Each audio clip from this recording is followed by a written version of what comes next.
Maggie, you should be extremely worried because if you're not, you don't know what's going on. You need to watch the deep dive because this has never happened in history of the world, and it's getting worse, not better. Many countries are starting to look for alternatives to the US dollar, partly because of this horrendous debt problem.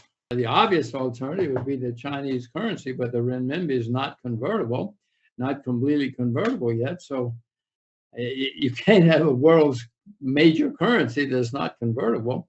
So I don't know. But I assure you, Maggie, I'm looking every day because I got to find something because I know that something bad is going to happen in the currency markets in the next 2 or 3 years. Veteran investor Jim Rogers, who co-founded the Quantum Fund with billionaire investor George Soros, says the US dollar's time is coming to an end as more countries are seeking alternatives to the dollar. Many friends of America are moving, trying to find something to compete with and ultimately replace the US dollar. It will happen. It has always happened, he warned. Rogers proceeded to detail the reasons why countries are increasingly moving away from the US dollar. The first reason is that the US is the largest debtor nation in the history of the world.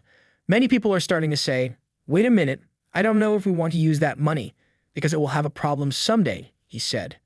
His remarks coincided with the U.S. grappling with a debt crisis that could lead to a default on its debt obligations. Some have warned that a U.S. default could spark a global financial crisis. Another major reason Rogers mentioned concerns sanctions. The U.S. and its allies have imposed severe sanctions on Russia in response to its invasion of Ukraine, with the most recent round of sanctions announced on Friday. Reiterating his previous warning regarding the weaponization of the US dollar, Rogers described, "The world's international currency is supposed to be completely neutral. Anybody can use it for anything they want, but now Washington is changing the rules, and if they get angry at you, they cut you off." He added that the imposition of US sanctions on Russia has expedited the process of de-dollarization, stating, "Even America's friends are worried that something could happen to them, and so the world is moving more rapidly."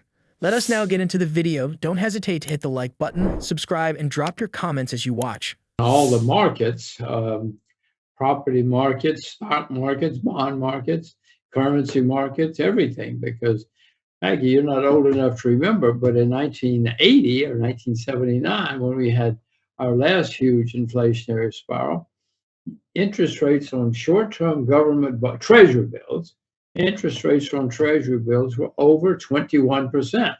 That's not a typo. Over 21% because the situation was out of control and we had to do something. We did.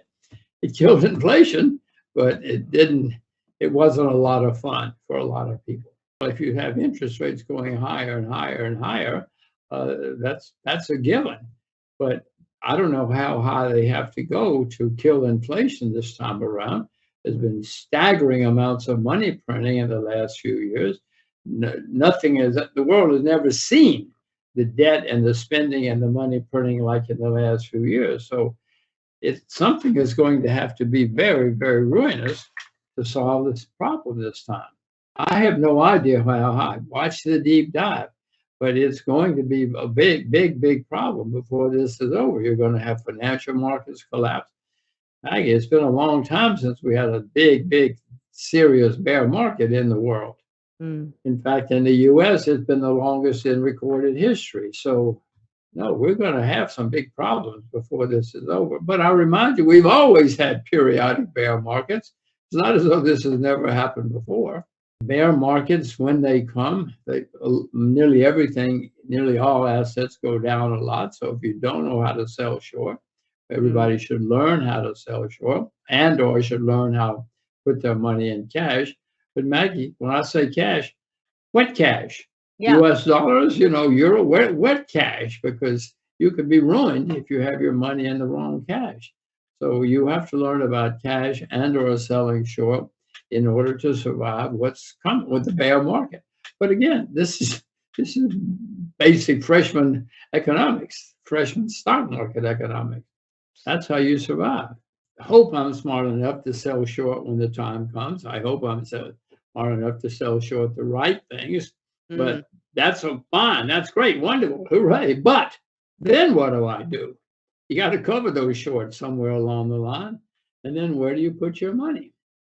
I don't see the US dollar It might be. The US dollar may have a while longer, Mm. but I can certainly see after the next collapse, more and more people are going to be very skeptical of the US dollar. I mean, Washington is driving people away from the US dollar by saying, you know, if we don't like you, we'll put sanctions on you. Many people in the world now, or even our friends, are saying, well, wait a minute, that's not the way it's supposed to be. The reserve currency, the international currency, is supposed to be neutral. Anybody can use it for anything. But now if the US gets angry at you, they say, no, we won't let you use our money. We will take it away from you. And that is making many, including our friends, look for an alternative. Yeah. So I'm looking for an alternative too. I have to. One of the initiatives aimed at challenging the US dollar's dominance is the proposed Brics currency. The Brics nations, Brazil, Russia, India, China, and South Africa, are collaborating to establish a common currency that would reduce their dependence on the US dollar. The leaders of the Brics countries are set to discuss this proposal during their upcoming summit in August. The potential success of a Brics currency is widely seen as a factor that could undermine the dominance of the US dollar. A growing number of countries are following the Brics de-dollarization lead, including Indonesia and Venezuela. 10 Southeast Asian countries also recently agreed to encourage the use of national currencies to reduce their reliance on the US dollar and other Western financial systems. Rogers also throws more light on cryptocurrencies, and while he believes that any form of electronic currency would have to be controlled by the government in order to gain worldwide acceptance, he also talks about the commodity cycle and what it means for risk assets. Blockchain and crypto are two different things. Right. I have not bought nor sold crypto. Many people have done so and traded it profitably. It's been wonderful.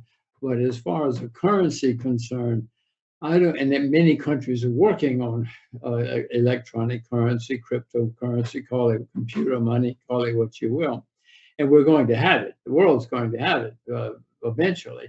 But I don't see the US, for instance, since we're both US, I don't see the US when they say, okay, this is money now.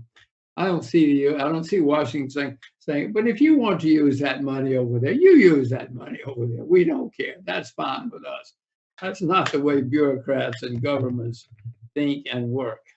So whatever the currency is going to be, it's going to be government currency somewhere. If it were today, it would be US dollars out of Washington. But who knows what it'll be in a few years. I don't think that the world is going to convert to Bitcoin. It will be computer money, but it will be government computer money. When everybody's printing money or whenever people are stimulating the economy, it has always led to inflation. It has again, it will lead to more inflation. And the best place to be when you have inflation is real assets, and real assets are commodities. I mean, I own some silver right here. I'll buy more if it goes down more, and gold and other things as well. But bonds are in a bubble and have been in a bubble for a while. We've never had such expensive bonds in the history of the world. Property in many places, Korea, New Zealand, many places are certainly a bubble. Parts of China, and stocks have been bubblish, if not bubbles, and it depends on the country. So the cheapest asset that I know is still commodities. I mean, silver is down 60% from its all-time high. Those are not bubble numbers, Maggie, when something's down 60% from its all-time high. And it goes down, the market says, hey, you better wake up and figure this out. You got a problem on your hands, whether it's a long or a short. So the market is constantly challenging me and everybody else. The market is not just picking on me. The market is picking on everybody. It's one of the great beauties of investing is the market, every 5 minutes, the market challenges you. And I'm forced to think about my positions all the time by the market. The Bank of Canada hiked its key interest rate 25 basis points on Wednesday, ending its 3-month pause on increases as the Canadian economy is running too hot.